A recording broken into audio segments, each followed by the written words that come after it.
Welcome to my ranking of the Nightmare on Elm Street films. Over the past 6 months or so, I have been reviewing these films individually. You'll find those in my Nightmare on Elm Street playlist. They're about 10 minutes each, give or take. But if you can't be bothered watching those, this, I guess, is a good, condensed, quick version of all my opinions on these films. So without much further waffle, let's get into it, and I guess we'll start by finding out what is my ninth and therefore least favourite film in this franchise. So a bit of a surprise to start things off, because I know a lot of people really like this film, but I found it boring beyond belief. I just did not have any interest in watching a version of Nightmare on Elm Street where Freddy comes into the real world. This film is touching 2 hours long, and honestly, it felt like 10 hours. I didn't like the kid, who seems to be the butt of all the tension in this film. Wes Craven only seems to bring back people from his film, the original. I think it would have been a lot better if they'd have brought back loads of people from all the films. And I just didn't like it at all. The whole affair feels like something which should have been cut down into a quick, snappy 30-minute film and thrown onto the end of a brand new Blu-ray release or something, as a gift to the fans or something. As a stretched out 2-hour film, it was such a chore to get through. I'll never watch this film again. I watched it on a Friday night, and boy did I regret watching it on a Friday night. It was a slog.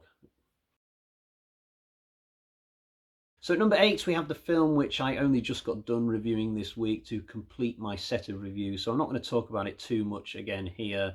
Suffice to say, though, that I do not like it at all. I totally get why die-hard fans of this series are opposed to this film. It feels like something which was created in a boardroom, rather than because a filmmaker had a creative vision about how to take the franchise forward. You know, it feels like the people who wrote this film, or one person who wrote this film, just didn't really understand the essence of what made these films so popular in the beginning. It's just not a very good reboot.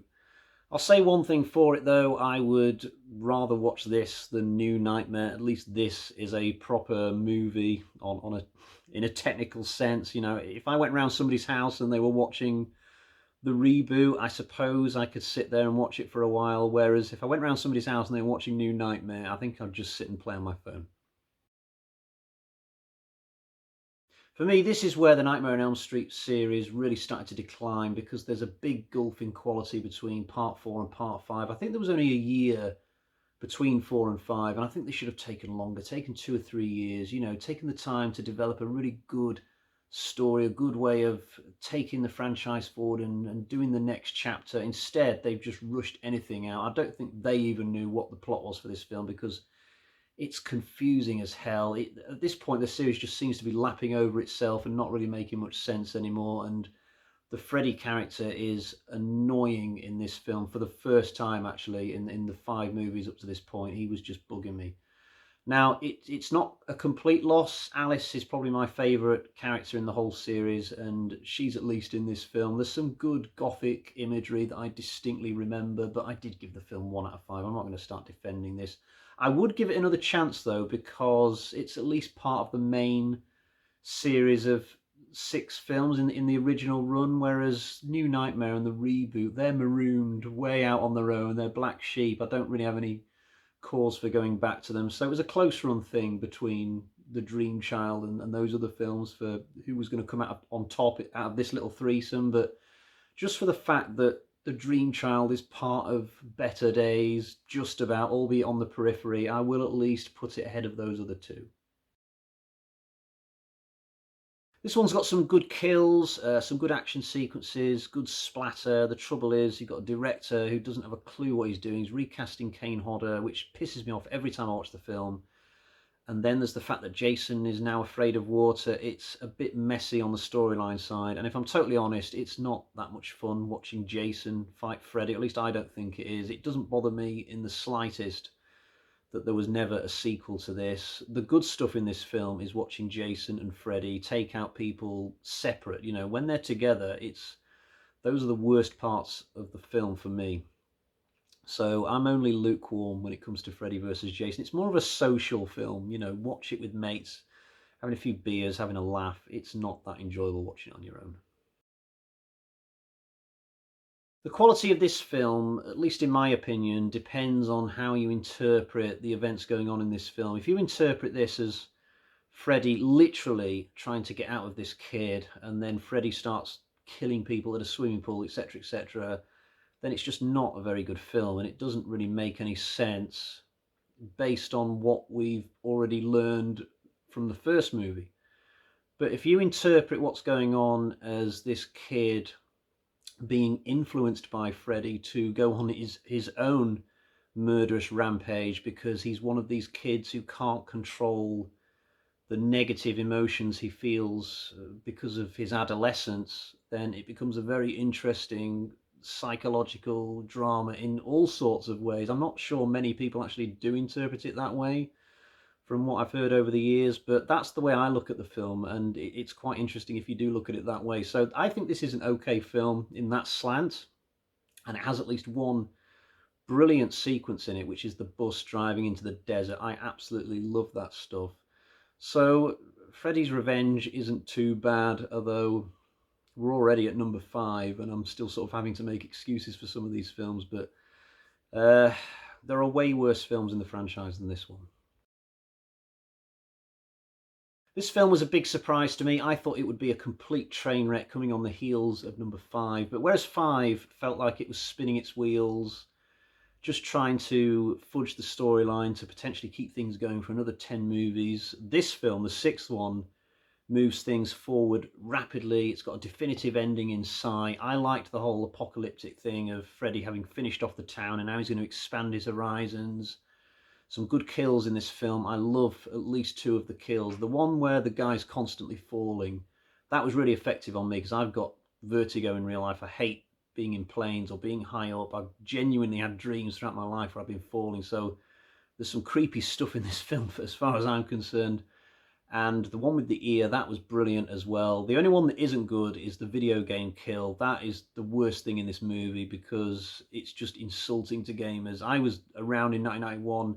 Gaming did not look like that. So I don't know what was going on with how that whole thing was devised. It was just terrible. The whole film is not actually directed that well. It's spotty throughout.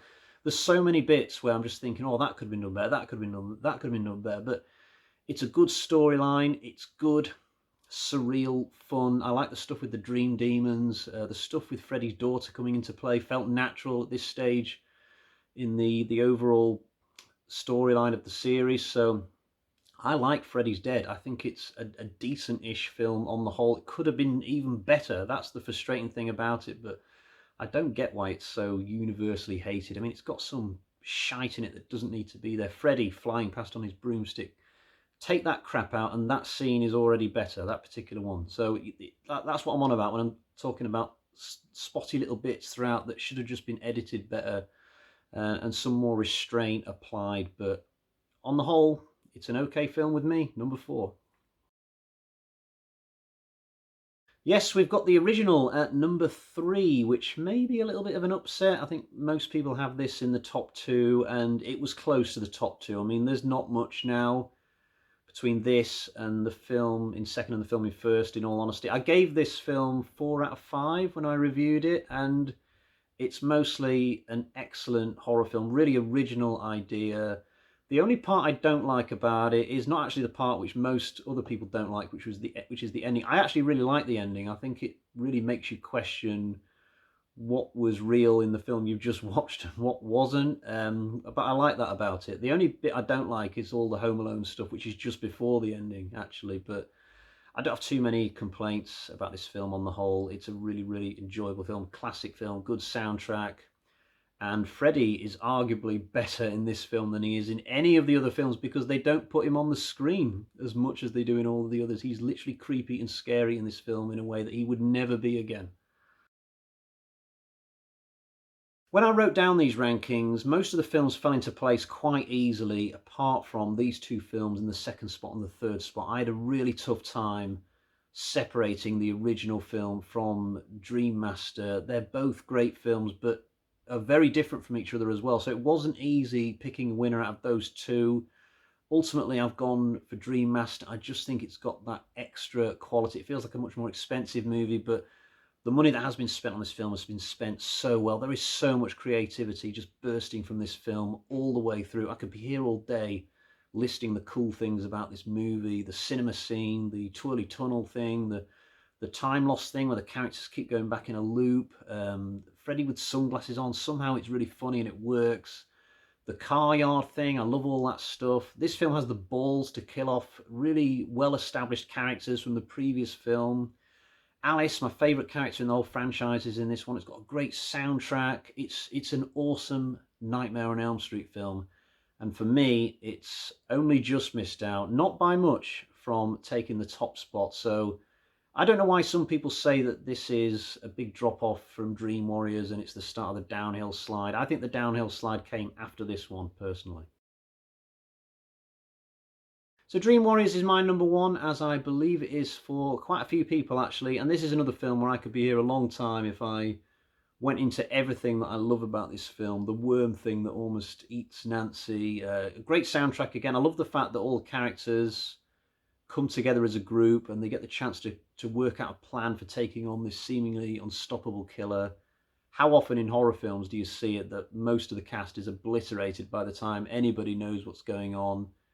This was such an interesting way to change up the story after the first film. This film feels like more of a sequel to the first film than the second one, actually, but it's just a great film. I think the first one, the third one, and the fourth one are very, very close in quality. There's not much, in all honesty, between this film and the original film, which I've put in third place. These three films are head and shoulders above the rest of the franchise for me. So Dream Warriors is a great film in my opinion. I didn't give it 5 out of 5. I think I gave it 4 or 4.5, but certainly the best that this franchise has got to offer. I'm satisfied that it's the right pick for number one. And I guess that brings us to the end of my ranking. I'm completely done now with my series. That is it. I've done my reviews, I've done my ranking. I'm now ready to move on to other things.